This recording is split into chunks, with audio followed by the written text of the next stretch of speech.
Hey guys, welcome back to Sockets and Sideburns. Today we're going to be replacing the battery in Sally the Scenic. She's a Mark III Scenic 1.5 DCI with start-stop function, which unfortunately for our wallets means we have an AGM battery fitted, and of course we always need to replace an AGM with another AGM. Now this battery hasn't actually failed yet, but we had a few issues last winter, full recharge and it sorted it out, but now we've got a start-stop fault come up and it's not holding great voltage for an AGM. So I think we've pushed our luck as far as we can with this battery and it's time to swap it out. This car does have a BMS and there is a reset procedure, but you don't need any special tools for it and I'll show you how to do that. As far as I'm aware, you won't lose the radio code or anything like that. I certainly never had when I've disconnected this battery before. Let's get to it. Okay, pop the bonnet.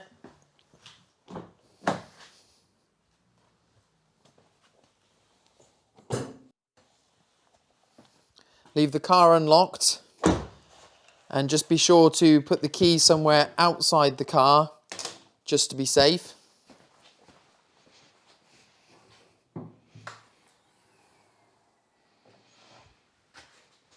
Walk away now for 10 minutes or so just to let all the computers in the car go back to sleep.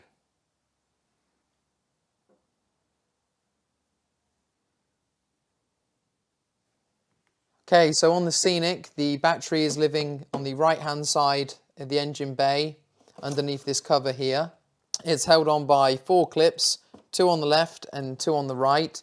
These ones on the right are harder to get your fingers under, so what I like to do is pull up on these ones on the left, and then you should be able to just move it over to the right and take it off.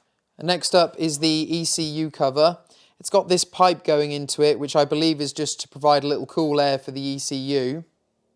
The easiest way to remove this here is make like a hook with your fingers, get them underneath it, and then just push down in the middle with your thumbs and pull back, and that'll just pop out.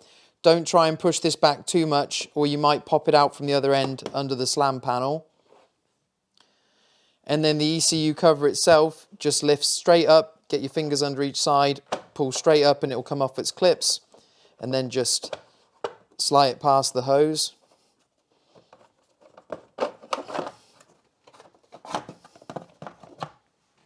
Next up, negative cable off. Always negative off first. This is a 10mm nut here. Just slack this off so we can get this negative terminal clamp off.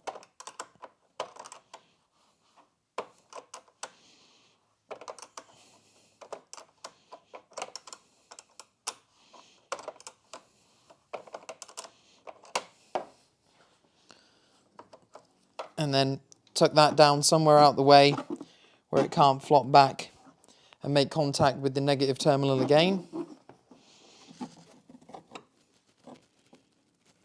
Now we need to take off this piece of the battery tray running around here. It's just clipped on, but it's blocking our access to the back battery hold down bolt. And to remove this nut here so that we can remove the whole of the battery positive cable, which is in the way for removing our battery. So to get this off, just pull it up on the side here and then away and over towards the headlight to pull it out sideways, and it's just clipped in around the edge of the battery tray.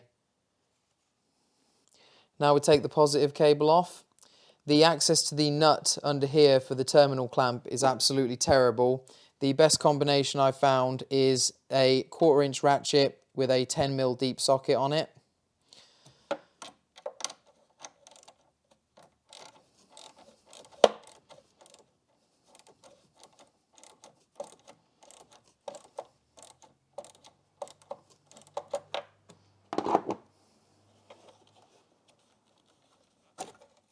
And pull that up and off.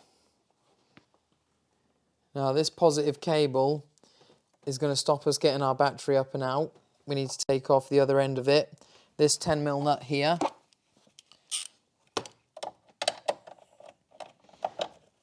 Just be careful not to swing whatever tool you use too far out towards the negative battery post. And this nut is captive, so don't worry about losing it, because it'll stay with the positive cable.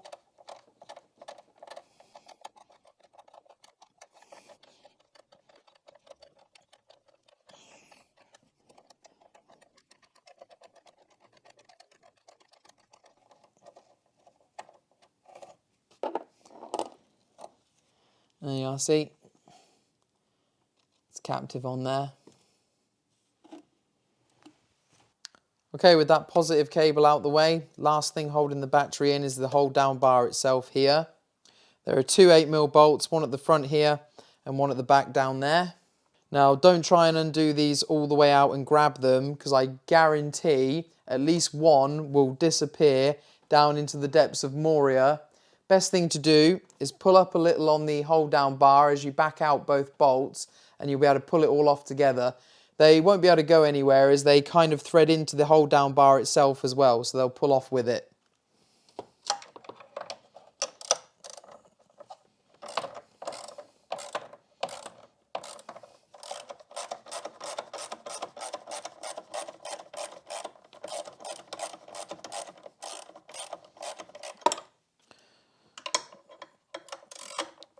Slack them both off part of the way.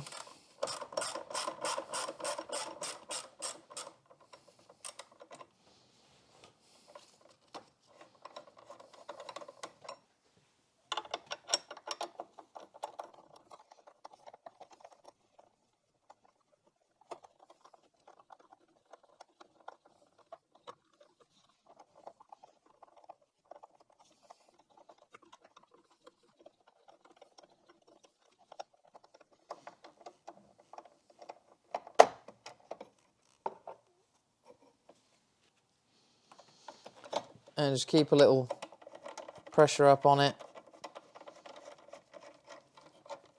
till this one's backed out as well.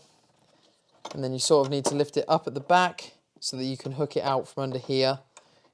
It sort of hooks into there. And finally, we can lift the battery out. Now, when it comes to finding a replacement battery, the easiest way is to find some form of code on the old battery. There are more than a few different identification systems in use. This battery has an ETN number stamped on it. That stands for European Type Number. So when you type this number into Google, it's going to bring up an exact replacement for your battery. The original Varta battery has lasted 9 years now, and you really aren't going to get any better than that in terms of battery life. So I've opted for a like for like with another Varta. I believe this one is actually the exact same as the original, minus this little Renault relabel on here, which probably adds on a few £100, I expect. For anyone who wants to know the UK battery code for these, it's 096 AGM. If you want to use the UK code so you can shop around a bit, just bear in mind that although the UK code will get you the right dimensions, some of the 096 AGMs that I looked at don't have as good an amp hour or cold cranking rating as the original battery. You need to avoid these really and pick one with at least 70 amp hours and 760 cold cranking amps, which is the same as the original, or better. I will also say, guys, be sure to shop around with these. I noticed some huge price differences with these. I'll put a link in the description to where I got this one from, which was the cheapest I could find. Little housekeeping to do before we put our new battery in. First, if there's any junk or debris down inside the battery tray here, this is a really good time to hoover all that out.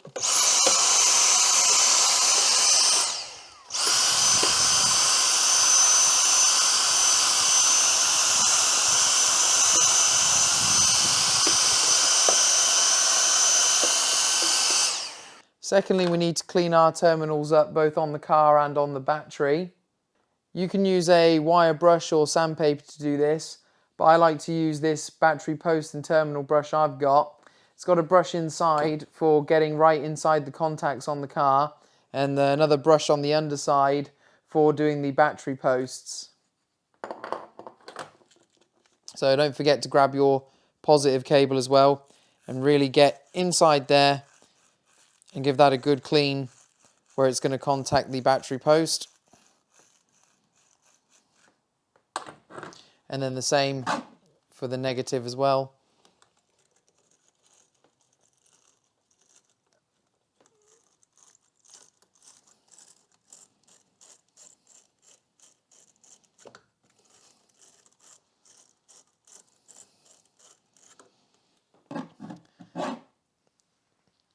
And then the same again on the battery.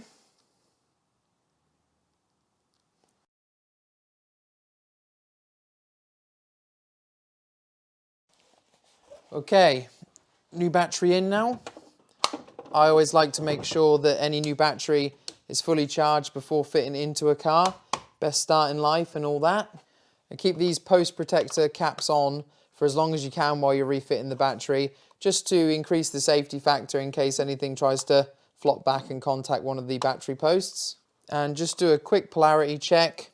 With positive over here on the left where the positive cable goes, and negative here on the right where the negative cable is over here. Right, basically everything in reverse now. Hold down bar back on first.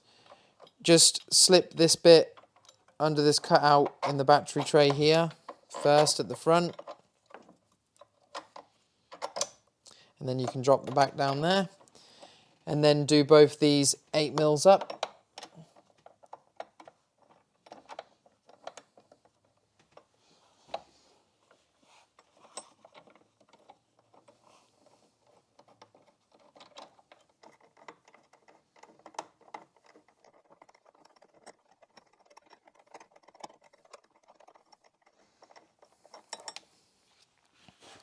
Run one part way down and then start on your other one. Don't just run one all the way in. Make sure you do them down even so the clamp pulls down evenly.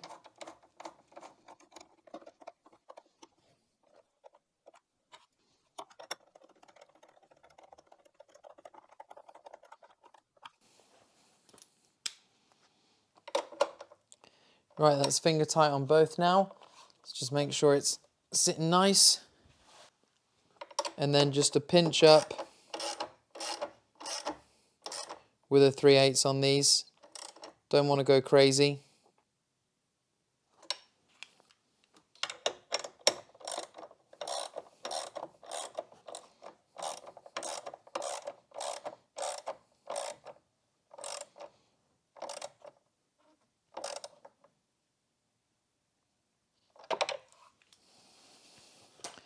And just check our battery's secure. Give it a good push in every direction. That's snug. Now I'll put the positive cable back on the battery. Take this battery post protector off. Should be just enough room to slide that out from underneath.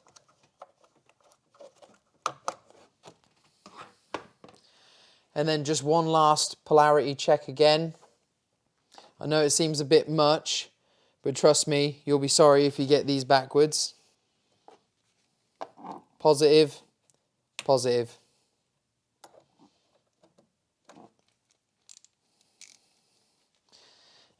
There's 10mm again.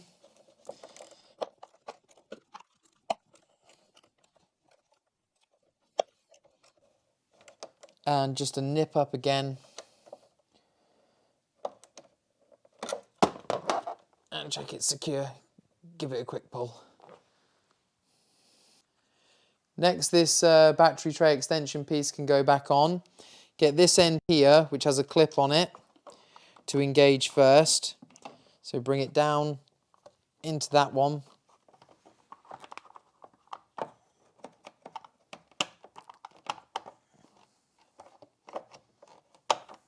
Takes a bit of wiggling,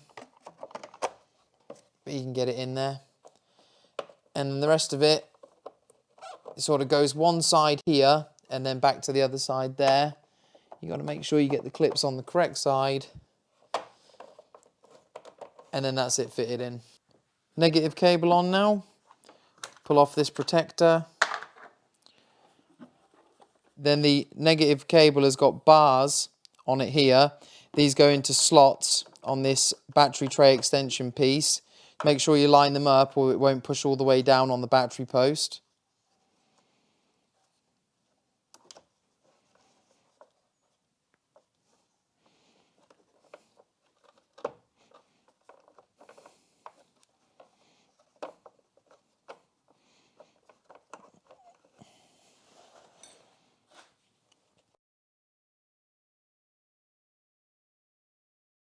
And then just do up this 10mm.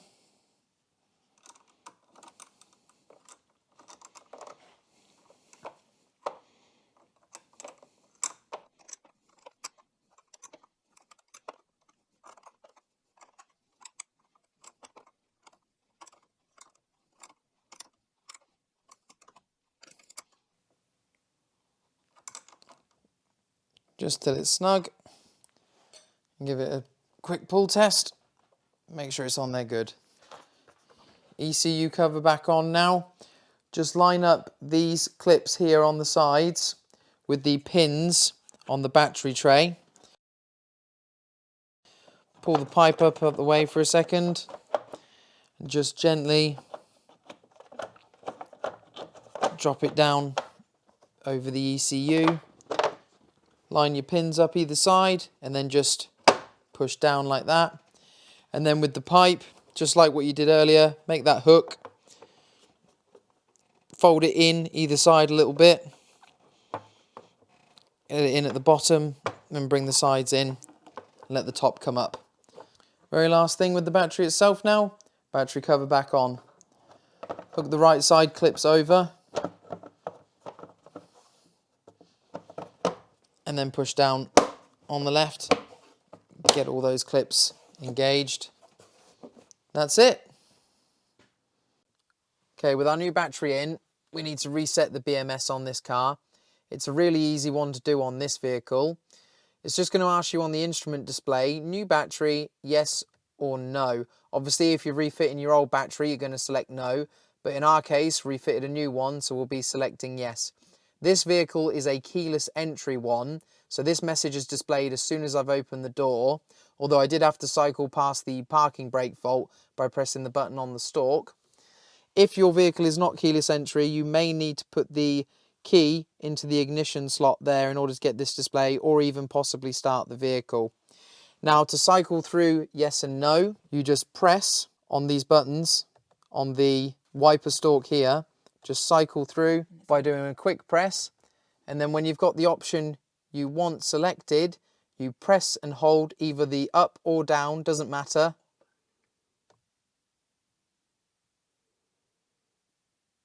And that's told the vehicle we have a new battery installed.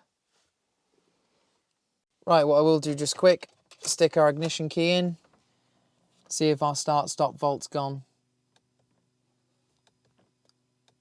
Cycle through our various other warning messages.